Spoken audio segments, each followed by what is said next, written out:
আমি বাঁকুড়ার জেলা পরিষদের কর্মাধ্যক্ষ সুজাতা মণ্ডলকে খুব পরিষ্কার করে বলতে চাই যে আপনি সবসময় ব্যক্তিগতভাবে উল্টো পাল্টা কথা বলছেন। একটা হচ্ছে আইনি নোটিশ আমার যাচ্ছে, দ্বিতীয়ত হচ্ছে আমার একটা ফাইল আছে, যে ফাইলে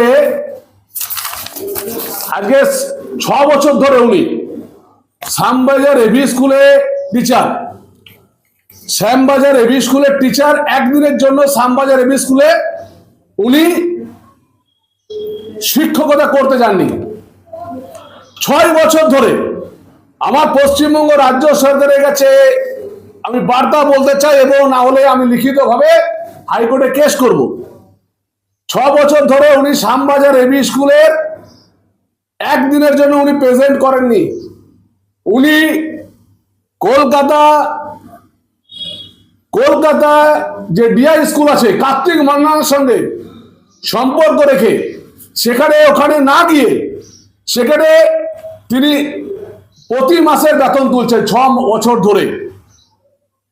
6 বছর ধরে উনি প্রতি মাসের বেতন পাচ্ছেন, এবং সবচেয়ে লজ্জার বিষয়, যেদিন নমিনেশন করেছেন সেদিনের বেতনও পর্যন্ত ব্যাংকে গিয়েছে। আমার সমস্ত ফাইল আছে।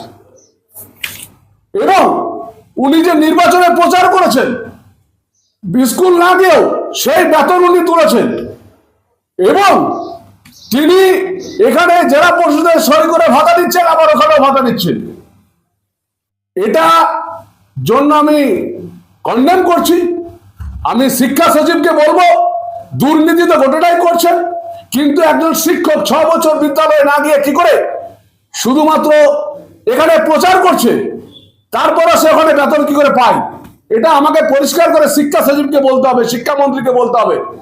দুর্নীতিগ্রস্ত শিক্ষামন্ত্রী এবং দুর্নীতিগ্রস্ত শিক্ষা দপ্তর এবং সুজাতা মণ্ডল চাকরিতে জয়েন না করে, চাকরিতে না করেও কি করে বেতন পায়? তৃতীয়ত কথা, সুজাতা মণ্ডল অনেক বড় বড় কথা বলছেন। জেলা পরিষদ থেকে আমার কাছে, আমি প্রমাণ ছাড়া কথা বলি না, 70% কাটমানি নিচ্ছেন। মৎস্য দপ্তরের জেলা পরিষদের 70% কাটমানি নিচ্ছেন। যারা তৃণমূল কংগ্রেসের নেতারা আছে তারাই আমাকে বলছেন যে 70% কাটমানি। চিন্তা করা যায়? জেলা পরিষদ থেকে ওপিএস হয়ে ফোন যাচ্ছে 70% কাটমানি দিতে হবে, তাহলে মাছ ছাড়া হবে না। আজকে দেখা বাঁকুড়া জেলায় কতগুলো পুকুরে মাছ ছাড়া হয়েছে, মাছ কোথায় বড় হয়েছে, 70% কাটমানি নিচ্ছে। তৃতীয়ত আমি বলতে চাই, নিজের গ্রামেও চাকরির জন্য টাকা নিয়েছেন। চতুর্থত আমি বলতে চাই যে আজকে 1 বছরে 3 বার বিদেশ যাত্রা হয় কি করে? আমার কাছে সব ফাইল আছে। তিনি জাপান থেকে ঘুরে আসছেন, তিনি এত বিদেশে ঘুরে আসছেন, তার এত টাকা কোথা থেকে এলো? তার বাবার অ্যাকাউন্ট, সুজাতা মণ্ডলের ব্যাংক অ্যাকাউন্ট এবং পোস্ট অফিসের টাকা ব্যাংক অ্যাকাউন্ট চেক করে দেখা হোক। এই যে উদ্বৃত্ত টাকা জেলা পরিষদের এত টাকা এলো কি করে? আমি ইনকাম ট্যাক্স ডিপার্টমেন্টে চিঠি দিচ্ছি। নষ্টমী ভণ্ডামি করার, এইসব উল্টো পাল্টা কথা বলার।